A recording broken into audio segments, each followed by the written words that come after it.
Assalamualaikum warahmatullahi wabarakatuh. Kami dari kelompok 6 program Pasca Sarjana Keuangan Syariah ITB Ahmad Dahlan Jakarta.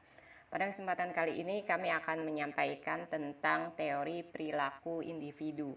Yang pertama yaitu preferensi dan perluasan preferensi ekonomi Islam. Jadi preferensi ini merupakan gambaran keinginan konsumen mengenai barang dan jasa yang akan dikonsumsi. Dari semua barang dan jasa yang mungkin akan dikonsumsi oleh seorang konsumen, konsumen ini memiliki penilaian tersendiri tentang barang yang paling diinginkan. Dalam teori ekonomi mikro, konsumen diasumsikan mampu membedakan barang mana yang ingin dikonsumsi dan menentukan daftar urutan preferensi barang yang ada. Dalam membuat daftar urutan preferensi, ada 3 asumsi yang dipergunakan, yaitu yang pertama komplit, transitif, dan tanpa kepuasan.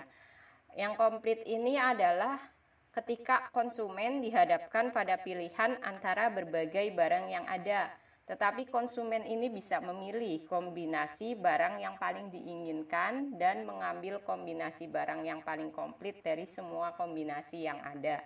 Jadi kalau yang komplit ini konsumen itu bisa memilih, dia bisa menentukan pilihan. Kemudian yang kedua ada transitif, yaitu jika konsumen lebih menyukai barang A daripada barang B dan barang B lebih disukai dari barang C, maka barang A ini harus dipilih, bukan barang C. Jadi kalau transitif ini konsumen dihadapkan oleh pilihan pada salah satu barang yang paling disukai. Kemudian yang ketiga, tanpa kepuasan. Tanpa kepuasan ini yaitu tidak ada seorang pun yang merasa puas penuhnya meskipun sudah memperoleh semua barang yang diperlukan. Semakin banyak barang yang bisa dikonsumsi, maka semakin tinggi juga nih tingkat kepuasan konsumen. Dalam perspektif Islam, terdapat prioritas-prioritas dalam pemenuhan berdasarkan tingkat kemaslahatan yang dibutuhkan untuk menunjang kehidupan yang islami. Preferensi konsumsi dan pemenuhannya dalam perspektif Islam ini memiliki pola sebagai berikut. Yang pertama itu mengutamakan akhirat daripada dunia. Yang kedua konsisten dalam prioritas pemenuhannya. Dan yang ketiga adalah memperhatikan etika dan norma. Kemudian yang selanjutnya yaitu prinsip dan tingkatan konsumsi dalam Islam. Jadi konsumsi dalam Islam ini dapat didefinisikan dengan memakan makanan yang baik, halal, dan bermanfaat bagi manusia. Pemanfaatan segala anugerah Allah di muka bumi ini atau sebagai sebuah kebajikan karena kenikmatan yang diciptakan Allah untuk manusia adalah wujud ketaatan kepadanya. Dalam konsumsi Islam ada 5 prinsip dasar yang harus dijadikan sebagai acuan. Yang pertama di sini ada prinsip keadilan. Mengajarkan kebenaran kepada manusia untuk mempergunakan barang-barang yang dibenarkan oleh syariat. Baik dari segi zat, cara memproduksi maupun tujuan dari mengkonsumsi barang tersebut. Kemudian yang kedua prinsip kebersihan. Berarti ada barang yang dikonsumsi ini harus bersih, baik dan berguna dan sesuai untuk dimakan. Barang yang haram, kotor, bercampur najis dan bisa menimbulkan kemudaratan duniawi dan ukhrawi tidak boleh dipergunakan. Yang ketiga ada prinsip kesederhanaan. Prinsip ini mengandung arti bahwa dalam melakukan konsumsi tidak boleh berlebih-lebihan. Prinsip kemurahan hati dalam prinsip Islam ini memerintahkan kita agar senantiasa memperhatikan saudara dan tetangga. Kita diajarkan untuk sedekah, infak kepada tetangga kita. Jadi dalam berkonsumsi kita harus memperhatikan saudara dan juga tetangga. Kemudian yang kelima adalah prinsip moralitas. Prinsip ini menunjukkan bahwa konsumsi harus dapat memenuhi etika, adat kesopanan, dan perilaku terpuji seperti syukur, zikir, dan fikir, serta sabar mengesampingkan sifat-sifat tercela seperti kikir dan rakus. Berdasarkan prinsip di atas, maka 3 asumsi di atas dapat diperluas sebagai berikut. Yang pertama adalah perluasan asumsi transitif. Teori modern tentang transitif transivitas tidak disepakati secara universal, karena versi yang akan menghasilkan aksioma yang berbeda, sehingga transivitas sebenarnya adalah syarat minimal konsistensi. Jika konsistensi tidak mensyaratkan transivitas, maka sesungguhnya transivitas tidak mensyaratkan apapun. Yang B, ini ada pembatasan non-station. Non-station atau asumsi tanpa kepuasan hanya benar jika konsumsi dibatasi pada pemenuhan keinginan dan bukan pemenuhan kebutuhan. Karenanya, konsep non-station ini harus dibatasi oleh konsumen, paling tidak dengan cara membedakan antara kebutuhan dan keinginan. Di sini ada beberapa perbedaan antara keinginan dan kebutuhan. Mulai dari keinginan itu sumbernya hawa nafsu, kepuasan, kemudian juga lebih bersifat subjektif, dan tuntutan Islam itu harus dibatasi atau dikendalikan. Tetapi kalau kebutuhan itu memang sudah menjadi fitrahnya manusia dan pasti memiliki manfaat dan berkah juga untuk manusia itu sendiri, dan ukurannya adalah fungsi. Kita butuh ini enggak sih, fungsinya apa? Kemudian lebih bersifat objektif, dan juga tuntutan secara Islamnya itu memang harus dipenuhi. C. Utility dan maslahah. Utility adalah suatu ukuran kepuasan atau kebahagiaan yang diperoleh konsumen dari sekelompok barang. Utilitas bukan tujuan konsumsi dalam ekonomi Islam, karena konsumsi dan mempertegas bahwa tujuan hidup bersifat duniawi semata. Konsumsi terhadap barang diklasifikasikan dalam 3 kelompok, yakni 1. Konsumsi barang primer, 2. Konsumsi barang sekunder, dan 3. Konsumsi barang tertier. Sedangkan dalam bahasa ekonomi Islam, tingkat konsumsi terhadap barang-barang ini biasanya diistilahkan dengan barang-barang yang sifatnya sebagai berikut. 1. Konsumsi barang daruriyat, merujuk pada barang-barang yang kelangkaannya akan menyebabkan seseorang mendapat kesulitan, bahkan bisa menghilangkan keselamatan jiwa, agama, akal, keturunan, dan harta. 2. Konsumsi barang tahsiniyat adalah barang yang penggunaannya bukan untuk kenyamanan, melainkan untuk bermewah-mewah. Dan yang ketiga, konsumsi barang hajiat adalah barang-barang yang ketersediaannya akan menyebabkan hidup seseorang menjadi lebih nyaman dan sempurna. Sedangkan maslahah adalah tujuan konsumsi untuk memperoleh kebahagiaan dunia dan akhirat. Maka dari itu, tujuan konsumsi seseorang muslim bukanlah mencari utility, melainkan mencari maslahah. D.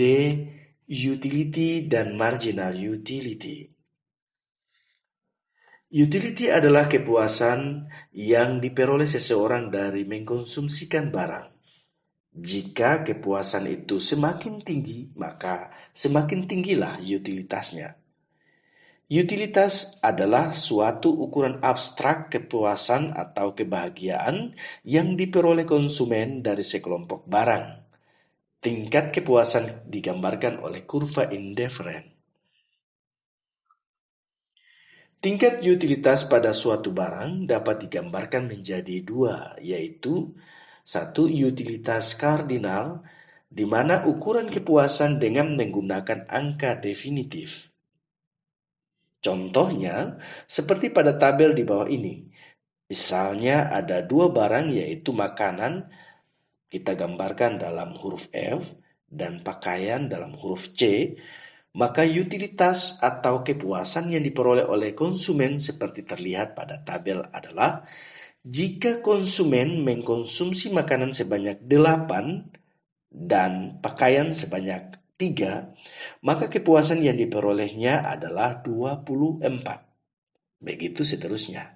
Karena jika dikalikan 8 kali 3, maka hasilnya 24. Akan Anda lihat pada tabel di bawah ini.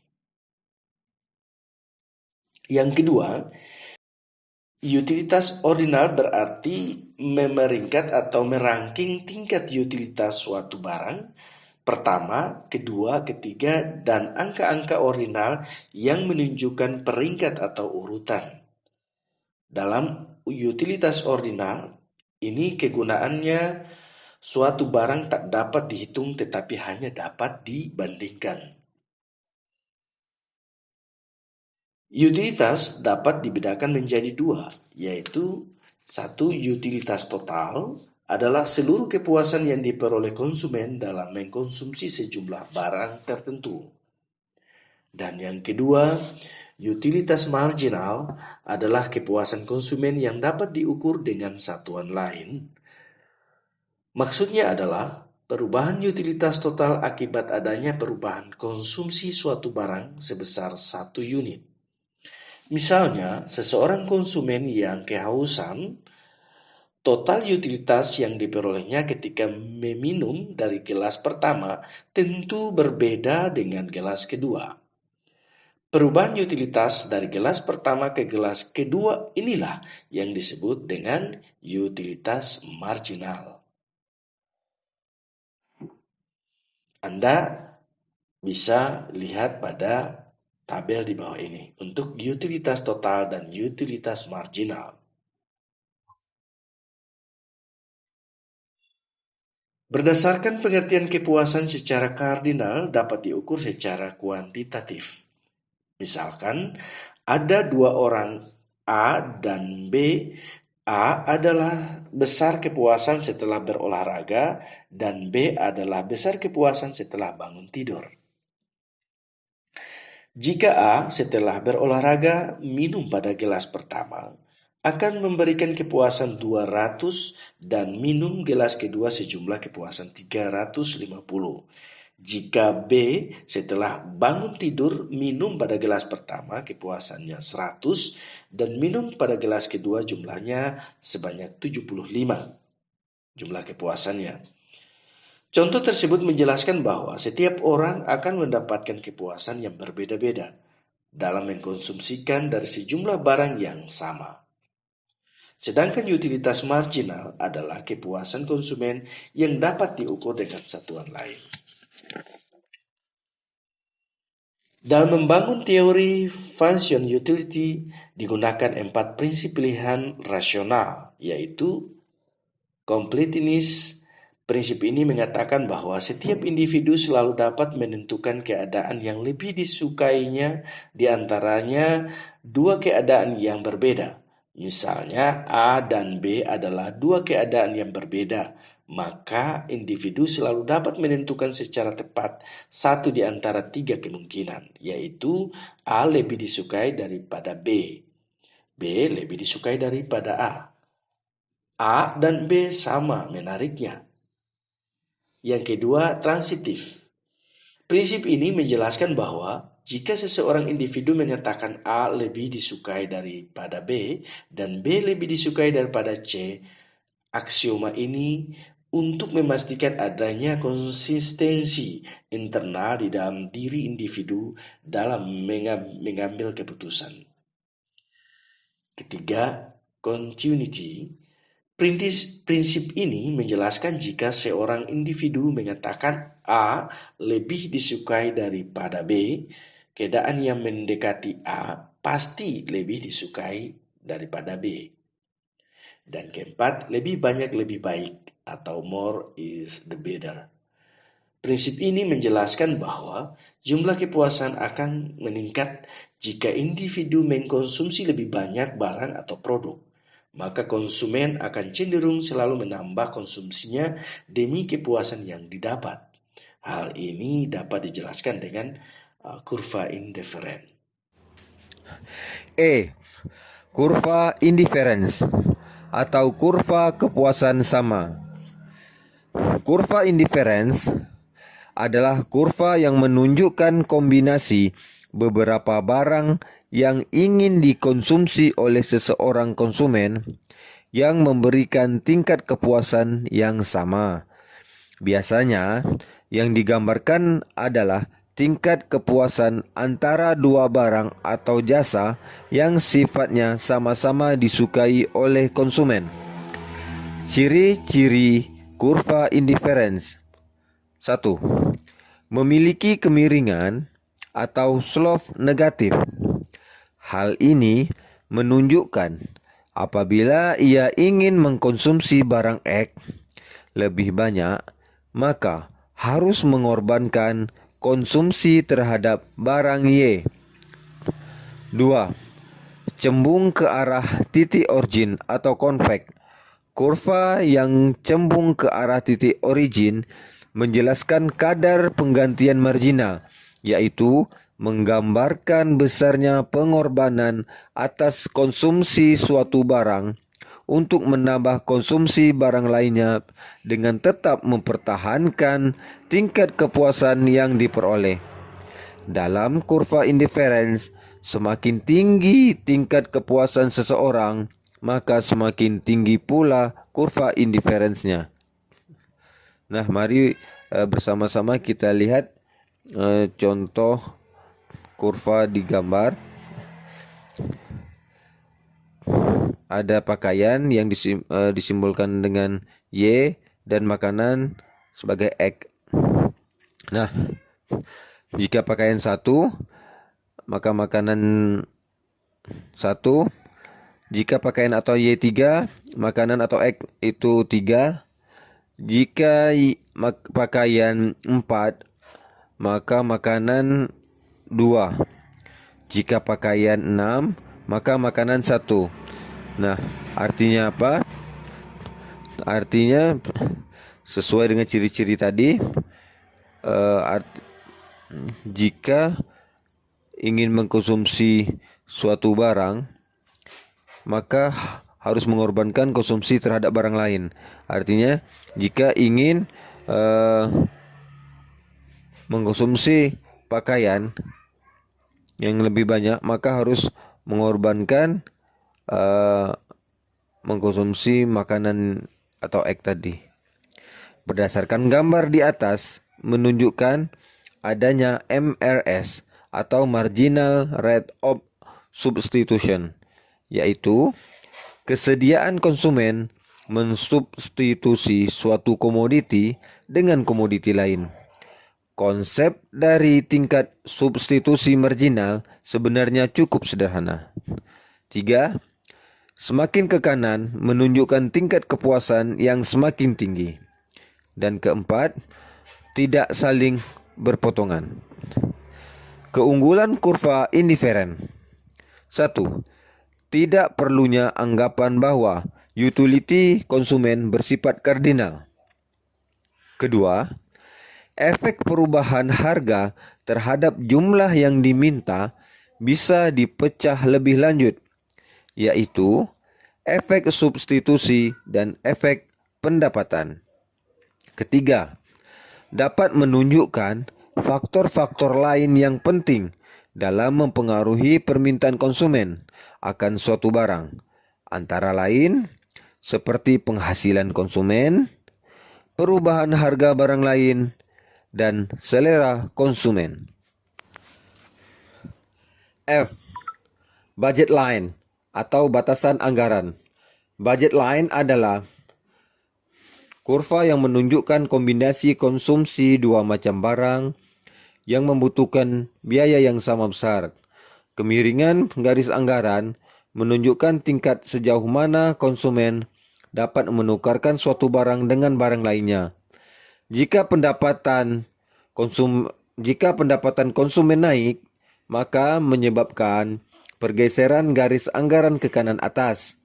Namun, jika tidak terjadi perubahan harga barang, maka kemiringan garis anggaran yang baru sejajar dengan garis anggaran sebelumnya. Persamaan budget line. M sama dengan P1X1 ditambah P2X2 dan seterusnya. Keterangan M adalah pendapatan konsumen, P1 adalah harga barang 1 per unit, X1 adalah jumlah barang 1 yang dikonsumsi. M sama dengan PX kali X tambah PY kali Y.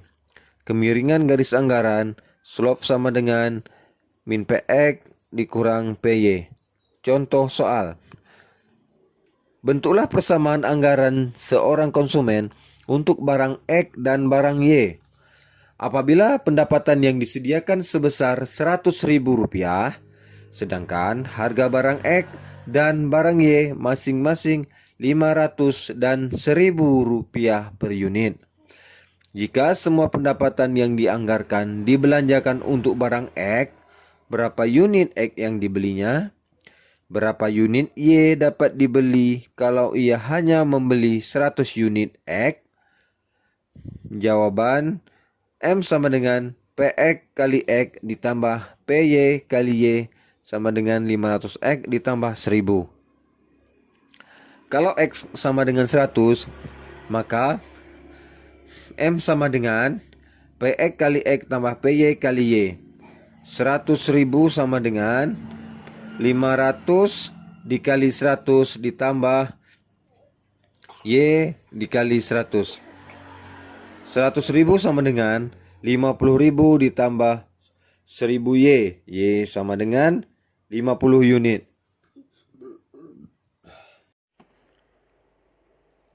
Kemudian poin G, di sini ada pilihan konsumen. Pilihan konsumen untuk mengkonsumsi dua jenis barang yang berbeda akan dilakukan selama masih dalam batas anggaran dan memberikan kepuasan yang sama. Konsumen akan memilih konsumsi pada titik dalam budget line yang terletak pada kurva indifference tertinggi. Secara matematis, di sini bisa teman-teman lihat ada kurva indifference, yang mana pilihan konsumen di sini adalah pakaian dan makanan. Dapat diturunkan dilihat di dalam kurva indifference ini. Dan di sini juga ada contoh soal untuk mengetahui tingkat kepuasan maksimum dari mengonsumsi suatu barang. Di sini jika kombinasi konsumsi yang memberikan kepuasan maksimum ketika konsumen membeli 10 Pepsi dan 16 burger dengan nilai kepuasan utilitasnya adalah 7.680. Ini dihitung dengan rumus kepuasan konsumen maksimum. Di sini bisa teman-teman lihat. Kemudian kita lanjut ke poin H. Pengaruh harga dan pendapatan terhadap pilihan konsumen. Pengaruh perubahan harga suatu barang terhadap konsumsi dapat diuraikan menjadi dua efek. Yang pertama yaitu efek pendapatan atau income effect dan juga efek substitution effect. Efek pendapatan yaitu perubahan pada konsumsi yang muncul saat sebuah harga menggerakkan konsumen ke kurva indifference yang lebih tinggi atau lebih rendah, atau pergerakan dari satu kurva indifference ke kurva yang lain yang diakibatkan oleh perubahan dalam pendapatan real. Hal ini disebabkan oleh perubahan harga. Sedangkan untuk efek substitusi itu sendiri adalah perubahan pada konsumsi yang muncul saat sebuah harga menggerakkan konsumen di sepanjang kurva indifference ke titik dengan titik substitusi marginal baru atau pergerakan di sepanjang kurva indifference yang diakibatkan oleh perubahan dalam harga yang relatif pada suatu barang dengan pendapatan sebenarnya konstan. Di sini bisa teman-teman lihat dari gambar kurva indifference ini menunjukkan bagaimana cara menguraikan perubahan pada keputusan konsumen menjadi efek pendapatan dan efek substitusi. Efek substitusi pergerakan sepanjang kurva indifference ke titik dengan tingkat substitusi marginal yang berbeda, ditunjukkan di sini dengan perubahan dari titik A ke titik B sepanjang kurva indifference. Kemudian efek pendapatan di sini adalah pergerakan ke kurva indifference yang lebih tinggi. Di sini menunjukkan perubahan dari titik A ke titik B pada kurva indifference. Kemudian seandainya nih konsumen awalnya berada pada titik equilibrium di titik A, pada gambar di atas ini bisa dilihat di sepanjang garis anggaran yang menghubungkan titik F dan titik G. Secara khusus, kita bisa mengabaikan sementara bahwa kenaikan harga menyebabkan kurva indiferensi yang lebih rendah. Andaikan suatu kenaikan harga konsumen diberi cukup pendapatan untuk mencapai garis anggaran dan menghubungkan titik J dan I, maka di sini garis anggaran ini memiliki kemiringan yang sama seperti garis FH, tetapi menyiratkan pendapatan yang lebih tinggi daripada garis anggaran FH. Efek substitusi merupakan perbedaan X0 sampai dengan di sini bisa teman-teman lihat XM di figur pada kurva indiferensi tersebut. Nah, efek pendapatan ini dihasilkan oleh pergeseran paralel dalam garis anggaran sehingga mengisolasikan efek dari berkurangnya pendapatan pada konsumsi dan diwakili oleh pergerakan dari titik B ke titik C. Efek total dari kenaikan harga yang kita observasi di pasar adalah pergerakan dari A ke C. Nah, kalau efek total ini sendiri adalah perubahan dalam perilaku konsumen menjadi tidak hanya dari efek naiknya harga relatif barang X, tetapi juga dari berkurangnya pendapatan real konsumen. Yang terakhir yaitu prinsip darurat dan maslahah dalam konsumsi. Dalam Islam, barang yang halal dan barang yang haram sudah ditetapkan dengan jelas. Corner solution juga merupakan solusi optimal karena mengkonsumsi barang haram berarti akan menghilangkan maslahah, sedangkan mengkonsumsi sejumlah barang halal akan meningkatkan maslahah. Namun berbeda dengan prinsip darurat. Jika di gunung tersebut binatang yang banyak adalah babi hutan, maka bagi mereka yang hidup tidak mempunyai pilihan yang lain, yaitu terus bertahan hidup sambil berharap tim penyelamat akan datang atau memakan babi hutan tersebut. Demikian presentasi dari kelompok 6 tentang teori perilaku individu. Semoga dapat dipahami dan semoga bermanfaat. Terima kasih. Wassalamualaikum warahmatullahi wabarakatuh.